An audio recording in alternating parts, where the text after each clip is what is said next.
जब supreme Court ने restrictions लगा दी थी पार्लियामेंट पे कि वो किसी भी पार्ट कॉन्स्टिट्यूशन के किसी भी पार्ट को अमेंड नहीं कर सकती, उसके बाद पार्लियामेंट ने क्या किया, इंट्रोड्यूस किया 24th 25th and 29th amendment. किस लिए? ताकि वो इन रिस्ट्रिक्शंस को रिमूव कर सके और वो अपनी पावर को रिगेन कर सके। अब 24th अमेंडमेंट क्या था? 24th अमेंडमेंट जो था वो पार्लियामेंट को पावर देता है कि आप फंडामेंटल राइट को अमेंड कर सकते हैं, ठीक है, और कॉन्स्टिट्यूशन के किसी भी पार्ट को भी आप अमेंड कर सकते हैं।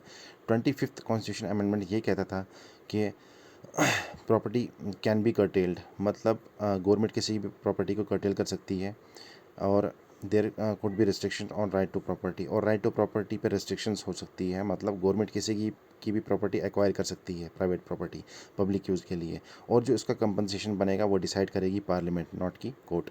और 29th अमेंडमेंट एक्ट ये बताता था कि जो लैंड रिफॉर्म्स एक्ट है इसको 9th शेड्यूल में डाल दिया जाएगा अंडर आर्टिकल 31B। और जो भी लॉज इस 9th शेड्यूल में डाले जाते हैं ना, उनको हम कोर्ट में चैलेंज नहीं कर सकते। ये एक पावर होती है इसकी कि जो भी लॉज हम 9th शेड्यूल में ऐड करते हैं ना, उनको हम कोर्ट में चैलेंज नहीं कर सकते। इनको एक अलग किस्म की प्रोटेक्शन मिलती है, कुछ स्पेशल हो जाता है, ठीक है। उसके बाद क्या हुआ, अब केशवानंदा भारती केस क्या है, सुप्रीम कोर्ट, ये मतलब अब तक की सबसे लंबी जजमेंट मानी जाती है। 13 जजेस की जो बेंच है इसमें कॉन्स्टिट्यूट की गई थी, और अभी तक की सबसे लॉन्गेस्ट बेंच ये माना जाता है, ठीक है। अच्छा, इसमें क्या, so the judgment of this case came out, और जिसकी जजमेंट आई थी वो किस मेजोरिटी से आई थी? 7-6 की रेशो से आई थी। द जजमेंट ओवर रूल, इस जजमेंट ने किसको ओवर रूल किया? जो गोरखनाथ केस में जो जजमेंट आई थी ना, कि क्या जजमेंट उसमें आई थी कि जो रेस्ट्रिक्शंस पार्लियामेंट पे, कि पार्लियामेंट किसी कॉन्स्टिट्यूशन किसी भी पार्ट को अमेंडमेंट नहीं कर सकता, उसको इसने ओवर रूल किया, उसको इसने ख़त्म कर दिया, ठीक है। और जजमेंट ये आई कि कॉन्स्टिट्यूशन पार्लियामेंट किसी भी पार्ट, कॉन्स्टिट्यूशन के किसी भी पार्ट को अमेंड कर सकता है, ठीक है, लेकिन वो जो बेसिक स्ट्रक्चर डॉक्ट्रिन है ना उसके साथ छेड़छाड़ नहीं कर सकता, ठीक। तो इन्होंने, इस केस ने क्या किया, Golaknath case versus state of Punjab है ना, उसको ओवर रूल किया, और उसको मतलब रॉन्ग प्रूव कर दिया गया है इसमें। अब जो in this judgment Supreme Court ने यह भी कहा कि पार्लियामेंट किसी भी प्रोविज़न, कॉन्स्टिट्यूशन की किसी भी प्रोविज़न को अमेंड कर सकती है, ठीक है, उसको वैलिड माना जाएगा।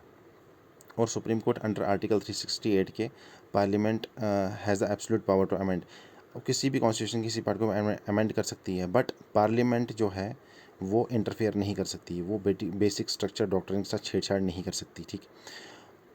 इस केस में क्या हुआ, जो 25th और 29th अमेंडमेंट था ना, उसे भी इसमें वैलिड डिक्लेयर कर दिया गया। और इसमें यह भी कहा गया, if there is any law, अगर कोई ऐसा लॉ आता है जिसको, मतलब कोई ऐसा लॉ है जिसको 9th शेड्यूल में डाला गया है और वो वायलेट करता है बेसिक स्ट्रक्चर डॉक्ट्रिन को, तो उसे हम चैलेंज कर सकते हैं, ठीक है, उसे हम कोर्ट में चैलेंज कर सकते हैं।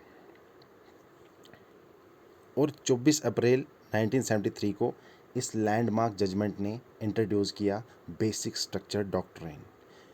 केशवानंदा भारती केस ने इंट्रोड्यूस किया basic structure doctrine 24 April 1973। Okay, bye.